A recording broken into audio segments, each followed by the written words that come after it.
Hi everyone, welcome to Lifeology. 90% students एक question में confuse हो जाते हैं।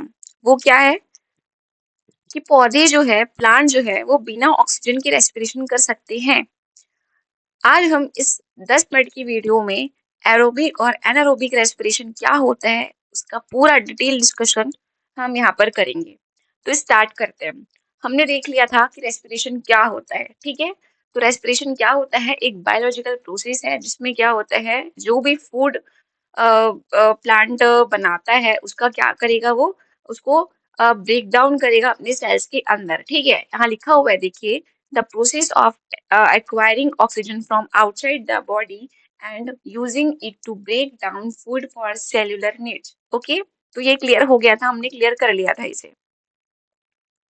अब यहाँ पर देखते हैं हम। अब ये एटीपी क्या था? एटीपी को हम बोलते थे एनर्जी करेंसी, ठीक है? ऊर्जा मुद्रा, मतलब एडिनोसिन ट्राइफॉस्फेट, इसका फुल फॉर्म पूछा जाता है, इसको आप याद रखिएगा, ठीक है?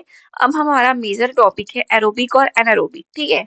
रेस्पिरेशन का मतलब है ग्लूकोज से एनर्जी निकालना, लेकिन ये जो प्रोसेस है वो दो तरीकों से होती है प्लांट में। पहला क्या है, एक ऑक्सीजन के प्रेजेंस में, और दूसरा जो है वो ऑक्सीजन के एब्सेंस में। अब ऑक्सीजन के प्रेजेंस में जो भी रेस्पिरेशन होगा उसको हम बोलेंगे एरोबिक रेस्पिरेशन, ठीक है? और ऑक्सीजन जहाँ एब्सेंस होता है उसको हम बोलते हैं एनारोबिक रेस्पिरेशन। क्लियर है? ठीक है, अब यहाँ पर समझते हैं एरोबिक और एनारोबिक जो रेस्पिरेशन है वो होता क्या है। क्या लिखा हुआ है? Takes place in presence of oxygen. देखिए, मैंने क्या बताया, ऑक्सीजन इसमें प्रेजेंस होगा, ठीक है? अब ये क्या करेगा? प्रोड्यूस हाई एनर्जी प्रोड्यूस करेगा, कम से कम 38 एटीपी। ये क्या करता है? प्रोड्यूस करता है एनर्जी के फॉर्म में, ठीक है? लेकिन एनारोबिक रेस्पिरेशन क्या होता है? Takes place in absence of oxygen, मतलब इसमें ऑक्सीजन जो है वो अब्सेंट होता है, प्रेजेंट नहीं होता। और ये क्या करेगा? ये लो एनर्जी जो है वो प्रोड्यूस करता है, कितना? 2 एटीपी। ये जो मेजर डिफरेंस है ये आप लोगों को याद रखना है, ठीक है? अब देखिए, साइट ऑफ रेस्पिरेशन कहाँ कहाँ होगा? साइटोप्लाज्म में होता है और दूसरा जो है वो माइटोकॉन्ड्रिया में होता है। ये इंपॉर्टेंट है, ये आपको याद रखना है, ठीक है? अब देखिए, हमने पढ़ा था, जब हम पढ़ रहे थे ह्यूमन रेस्पिरेटरी सिस्टम और ह्यूमन रेस्पिरेशन जब पढ़ रहे थे, ये हम पढ़ रहे हैं प्लांट रेस्पिरेशन, ठीक है? अब हमने पढ़ा था ह्यूमन रेस्पिरेशन में पढ़ा था कि जो ग्लूकोज का पाथवे है, वो जो ग्लूकोज है वो 3 स्टेप से होकर के गुजरेगा, ठीक है? हमने क्या पढ़ा था? जो ग्लूकोज होता है हमारा 6 कार्बन वाला जो मॉलिक्यूल होता है ना? वो कहाँ आता है? साइटोप्लाज्म में होता है, ठीक है? मैं क्या बोल रही हूँ, जो ग्लूकोज 6 कार्बन वाला जो मॉलिक्यूल है अपना, वो साइटोप्लाज्म में आकर के पायरुवेट की 3 कार्बन मॉलिक्यूल्स में क्या करता है? टूट जाता है, ब्रेक डाउन हो जाता है, ठीक है?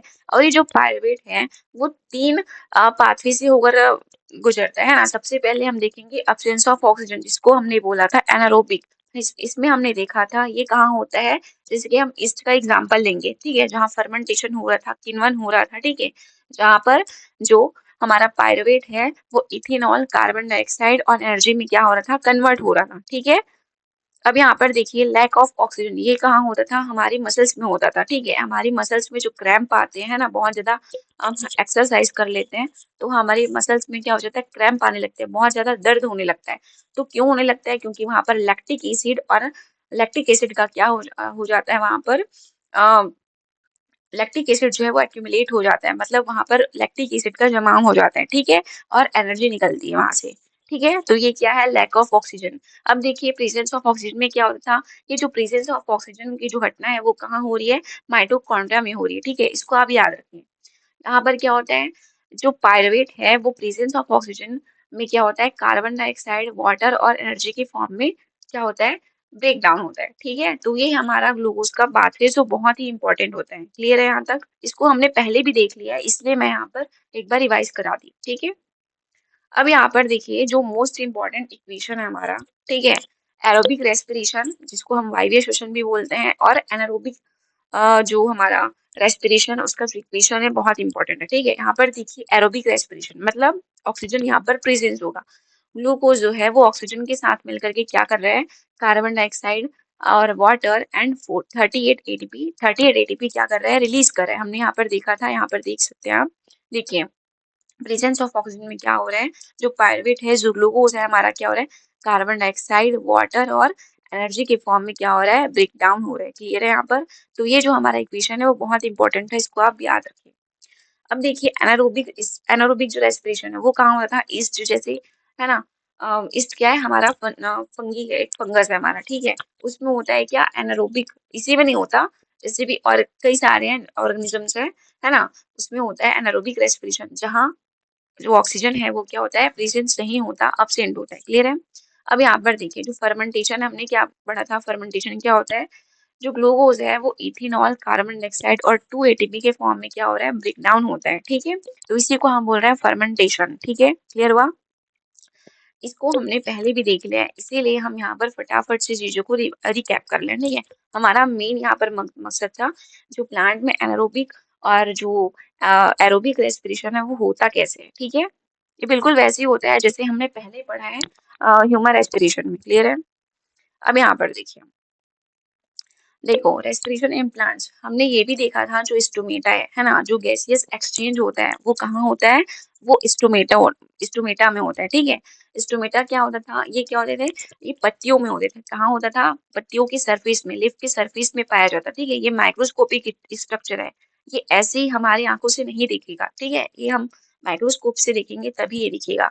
ये क्या है, स्टोमेटा टिनी पोर्स होते हैं। ठीक है, टिनी pores on the surface of lives. ठीक है, ये क्या होंगे, लिव्स के सरफेस में होते हैं। ठीक है, अभी इसको हमने पढ़ा था, लेंटिकल्स क्या होते थे, ये क्या वुडी स्टेम्स जो होता था उसमें, जैसे कि मान लो ये हमारा स्टेम्स है। ठीक है, इसमें हमने देखा था एक ऐसा ऐसा स्ट्रक्चर होता था। ठीक है, इसको हम लेंटिकल्स या फिर लेंटिसेल्स बोल रहे थे। ठीक है, इससे भी क्या होता है, गैसेस एक्सचेंज होता है पौधों में, प्लांट्स में। ठीक है, इसके अलावा जो रूट हेयर है वो क्या करता था, gas exchange and root through diffusion, diffusion के माध्यम से, डिफ्यूजन के थ्रू क्या करता था, जो रूट हेयर्स होते थे वो भी रेस्पिरेशन में हेल्प करता था। क्लियर है? Plant exchange gas through diffusion, अब जो प्लांट में गैसेस एक्सचेंज होता है वो किसके थ्रू होता है, डिफ्यूजन के थ्रू होता है। ठीक है, डिफ्यूजन क्या होता है, हमने यहाँ पर केमिस्ट्री में पढ़ा था। ठीक है, क्या पढ़ा था केमिस्ट्री में, डिफ्यूजन क्या होता था, जैसे कोई भी लिक्विड है, हम यहाँ पर एग्जाम्पल देखे थे, जैसे इंक का या फिर स्याही का जो एग्जाम्पल है उसको देखे थे। ठीक है, हमने क्या किया था, इंक लिए थे और वाटर में उसको एक बूंद डाल दिए थे, तो क्या हुआ था, जो हम देखते हैं कि जो इंक है वो पूरे वाटर में फैल जाता है। ठीक है, 5 या फिर 10 सेकंड के बाद। तो ये क्या है, डिफ्यूजन का प्रोसेस है, ऐसे ही डिफ्यूजन होता है। ठीक है, ये डायग्राम क्या है बेटा, ये ओपन स्टोमेटा का डायग्राम है। यहाँ पर जो स्टोमेटा है वो ओपन है। ठीक है, और क्लोज स्टोमेटा क्या है, यहाँ पर देखो डायग्राम क्या है, जो स्टोमेटा है वो यहाँ पर क्या है, क्लोज्ड है। ठीक है, ये सारी चीजें हमने देख ली है पहले भी, इसको मैं एक बार रिकैप करवा रही हूँ सबको। ठीक है, ओके, अब हमारा जो एनसीईआरटी स्पेशल पॉइंट जो होते हैं उसको हम यहाँ पर देख लेते हैं। ठीक है, ये जो बहुत इंपॉर्टेंट है, इसके बाद जो हमारा चैप्टर है ना रेस्पिरेशन का, वो पूरा ऑलमोस्ट क्लियर हो जाता है, ऑलमोस्ट या फिर मोस्टली क्लियर हो जाता है, पूरा का पूरा कंप्लीट कर लेते हैं हम यहाँ पर। ठीक है, उसके बाद हम अगले चैप्टर में पढ़ेंगे, आगे बढ़ेंगे। यहाँ पर कुछ इंपॉर्टेंट पॉइंट्स है उसको हम यहाँ पर देखते हैं। देखिए, मसल्स क्रैम्प्स क्या होंगे, अभी हमने पढ़ के आया, जब हमारे मसल्स में ऑक्सीजन जो है वो लैक हो जाता है, ऑक्सीजन की कमी हो जाती है, लैक ऑफ ऑक्सीजन हो जाता है, तो क्या हो जाता है, लैक्टिक एसिड का जमाव होने लगता है। ठीक है, लैक्टिक एसिड जो है वो जमा होने लगती है। देखो, buildup due to lack of oxygen. ठीक है, लैक ऑफ ऑक्सीजन की वजह से जो हमारे मसल्स है उसमें लैक्टिक एसिड का जमाव हो जाता है, इसी वजह से जो मसल्स क्रैम्प्स है वो होने लगते हैं। ठीक है, ये कब होता है, जब हम बहुत ज्यादा व्यायाम कर लेते हैं, एक्सरसाइज कर लेते हैं, बहुत ज्यादा हैवी वर्क कर लेते हैं, तब ये जाकर के होता है। क्लियर है? अब यहाँ पर देखिए, रेट ऑफ ब्रीथिंग क्या है, श्वसन की दर क्या इंपॉर्टेंट है। ठीक है, यहाँ पर देखिए, faster in aquatic organisms because oxygen dissolve in water is slow. देखो, जो एक्वेटिक एनिमल्स होते, सॉरी एक्वेटिक ऑर्गेनिजम्स होते हैं, वो क्या है, उनमें जो है, जो रेस्पिरेशन या फिर ब्रीथिंग रेट होती है वो बहुत ज्यादा तेज होती है, बहुत फास्ट होती है। किसके तुलना में, क्यों, क्योंकि जो वो प्लांट, जो एक्वेटिक ऑर्गेनिजम्स है वो जो पानी में घुली हुई जो ऑक्सीजन है, डिजोल्व मतलब ऑक्सीजन डिजोल्व इन वाटर है, उससे क्या करते हैं, ऑक्सीजन को लेते हैं। तो इतना याद रखिएगा, क्या बोला मैंने, जो एक्वेटिक ऑर्गेनिजम्स है उसमें जो ब्रीथिंग रेट होती है वो बहुत ही ज्यादा क्या होती है, फास्ट होती है। ठीक है, यहाँ पर देखिए क्या लिखा हुआ है, एक जो हमारा थर्ड इंपॉर्टेंट पॉइंट है एनसीईआरटी का, क्या बोला गया है, CO2 का एलिमिनेशन। ठीक है, ये कैसे होता है, night time priority for plants as photosynthesis off, मतलब जो है रात के समय में जो प्लांट होते हैं, प्लांट में जो CO2 जो है वो बहुत ज्यादा मात्रा में क्या होता है,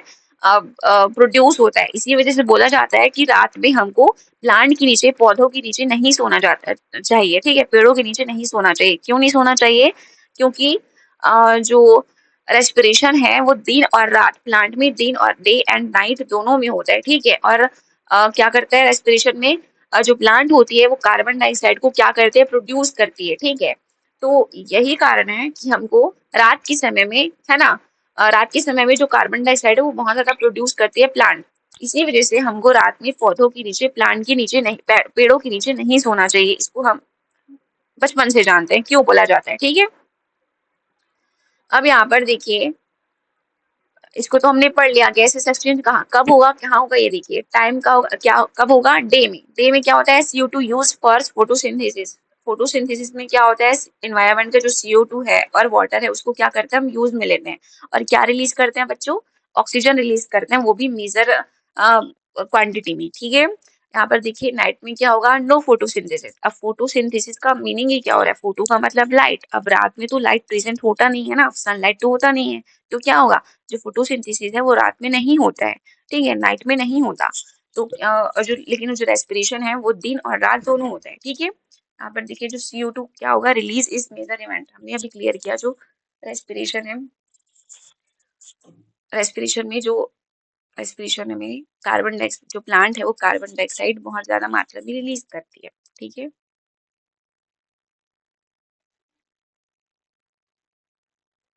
ओके, अब यहाँ पर देखिए जो MCQ प्रैक्टिस है वो कुछ कुछ MCQ इंपॉर्टेंस हम कर लेते हैं, क्वेश्चन जो है वो कर लेते हैं यहाँ पर, ठीक है। उसके बाद हम आने वाले वीडियो में इस चैप्टर से रिलेटेड बहुत सारे, कम से कम टॉप 25 या फिर 30 MCQ करेंगे, क्लियर है। देखिए पहला क्वेश्चन क्या बोला है यहाँ पर, एनर्जी करेंसी ऑफ सेल्स क्या होता है, आप सभी जानते हैं एनर्जी करेंसी क्या होती है, हमारी ATP होती है, एडिनोसिन ट्राइफॉस्फेट, क्लियर है। ओके, अब सेकंड क्वेश्चन क्या बोल रहा है, ग्लाइकोलिसिस अकर्स इन, ग्लाइकोलिसिस जो है वो कहाँ होता है, ये कहाँ होगा, न्यूक्लियस में होता है, सॉरी साइटोप्लाज्म में होता है। हमने क्या पढ़ा था, जो प्लांट में रेस्पिरेशन है वो उसका दो साइड है, एक माइटोकॉन्ड्रिया, पहला साइटोप्लाज्म, दूसरा जो है वो कहाँ होगा, माइटोकॉन्ड्रिया में। अब ये जो ग्लाइकोलिसिस का जो प्रोसेस है वो क्या होते हैं, यहाँ पर एक डायग्राम में देखिए आप, देखिए ये जो साइटोप्लाज्म में हो रहा है ना, जहाँ पायरुवेट बन रहा है, पायरुवेट अम्ल को हम पायरुविक एसिड बोल रहे हैं। अब पायरुविक एसिड जहाँ बनता है, पायरुविक एसिड 2 कार्बन वाला होता है, लेकिन जो पायरुवेट है वो 3 कार्बन वाला मॉलिक्यूल होता है, ठीक है। तो ये साइटोप्लाज्म में जो ग्लाइकोलिस जो साइटोप्लाज्म में है वही होती है ग्लाइकोलिसिस की प्रोसेस। और ग्लाइकोलिसिस में क्या होता है, पायरुविक एसिड में टूटता है कौन, कार्बन, जो ग्लूकोज है हमारा, ठीक है। तो इसको ज्यादा लोड नहीं लेना है आपको, बस याद रखना है कि जो ग्लाइकोलिसिस की प्रोसेस है वो कहाँ होती है, हमारे साइटोप्लाज्म में होती है, क्लियर हुआ।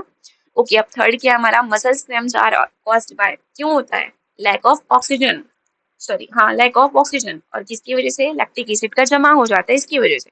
तो ऑप्शन नंबर ए जो हो जाएगा वो हमारा करेक्ट आंसर जो हो जाएगा, ठीक है। अब देखिए फोर्थ क्या बोल रहे हैं, रेस्पिरेशन इन ईस्ट, जो ईस्ट में रेस्पिरेशन होती है उसको हम क्या बोलते हैं, ऑफकोर्स एनारोबिक रेस्पिरेशन बोलते हैं, ठीक है। यहाँ पर देखिए pores on stems are called, देखो स्टेम्स में जो छोटे छोटे पोर्स होते थे उसको हम क्या बोल रहे थे, लेंटिसेल्स बोल रहे थे, ठीक है। और जो पत्तियों में छोटे छोटे टीनी पोर्स होते थे उसको हम क्या बोल रहे थे, स्टोमेटा बोल रहे थे, ठीक है। लेकिन वो कहाँ होता था, लिप्स में होता था, ये कहाँ है, स्टेम्स में है, तो इसको हम बोल रहे हैं लेंटिसेल्स, ठीक है। अब यहाँ पर देखिए pyruvate is a blank carbon molecule, pyruvate जो है वो कितने कार्बन मॉलिक्यूल का होता है बच्चों, 3 कार्बन मॉलिक्यूल का होता है, ठीक है। लेकिन वहीं पर जो पायरुविक एसिड होता है वो क्या होता है, 2 कार्बन मॉलिक्यूल का होता है, क्लियर है। यहाँ पर देखिए क्या लिखा है, वाई फिश ब्रीथ फास्ट, अभी हमने पढ़ के आया जो एक्वाटिक ऑर्गेनिजम्स है उसमें जो रेस्पिरेशन की दर होती है, ब्रीथिंग ऑफ रेट ऑफ, जो ब्रीथिंग की रेट होती है वो क्या होती है, बहुत फास्ट होती है, क्यों होती है, क्योंकि वो वाटर में जो घुला हुआ ऑक्सीजन है उसको क्या करते हैं, अपने ब्रीथिंग में लेते हैं, ठीक है। क्या लिखा हुआ है, A option, less dissolved oxygen, ठीक है। यहाँ पर देखिए क्या बोला है, stomata are found in, stomata कहाँ होगा बच्चों, लिप्स में होगा, ठीक है, ये हमने क्लियर कर लिया। अब हमारा 7th नंबर क्वेश्चन क्या है, main site of aerobic respiration, देखो एरोबिक रेस्पिरेशन का साइट कौन सा होगा, हमारा माइटोकॉन्ड्रिया होगा, क्लियर है। ये सब चीजें जो है एक एक बार आपको रिवाइज होती चल रही है, ठीक है। आई होप आपको ये जो वीडियो है बहुत अच्छे से क्लियर होगी। ठीक है, अब देखो यहाँ जो हमारा लास्ट क्वेश्चन है क्या है, alcohol is produced in, alcohol कहाँ प्रोड्यूस होगा, हमने पढ़ा था ये होता है ईस्ट में। इसमें कैसा रेस्पिरेशन होता है, एनारोबिक रेस्पिरेशन होता है। इसमें क्या होता था, जो हमारा ग्लूकोज होता था वो किसमें टूटा था, एथेनॉल में टूटता था, और किसमें, कार्बन डाइऑक्साइड में ब्रेक डाउन होता था। क्लियर हुआ? तो ये था हमारा आज का जो लेक्चर। इसके बाद जो हमारा ये जो हमारा रेस्पिरेशन वाला चैप्टर है वो पूरा का पूरा क्लियर हो जाता है। ठीक है, इसको हमने बहुत सारे लेक्चर में कवर किया है। ठीक है, छोटे छोटे पार्ट्स में करके बहुत चीजें क्लियर की हैं। आई होप आपको ये जो लेक्चर है, ये जो सीरीज है वो आपको समझ में आया होगा। ठीक है, अगर इसके अलावा आपको कुछ भी डाउट होता है तो आप वीडियो के नीचे कमेंट सेक्शन में पूछ सकते हैं। एंड वीडियो को यहीं एंड करते हैं। Thank you so much guys for watching this video. Bye bye, take care of your self, bye.